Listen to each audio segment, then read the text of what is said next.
حضرت علی فرماتے ہیں کہ دریا بہ رہا ہو، دریا، اس دریا میں اگر ایک قطرہ شراب کا گر جائے، پھر وہ دریا خشک ہو جائے، پھر اس دریا کی سطح پر یعنی نیچے گھاس اگائے، اور اگر میرا گھوڑا وہ گھاس کھا لے تو میں اس گھوڑے کی سواری کرنا پسند نہیں کرتا۔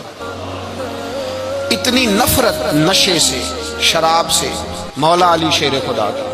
اور ہم نے حضرت علی رضی اللہ تعالیٰ عنہ ان لوگوں کے حوالے کر دیے معاذ اللہ جو بیچارے 6 مہینے غسل نہیں کرتے، جن کو وضو کا پتہ نہیں۔ میں کہتا ہوں ان لوگوں کے لیے سزا ہونی چاہیے۔ میں اس ہزاروں کے اجتماع میں یہ کہتا ہوں کہ ان لوگوں پر پابندی ہونی چاہیے۔ حضرت علی کا نام تو مقدس نام ہے، مولا علی کی شخصیت تو مقدس شخصیت ہے۔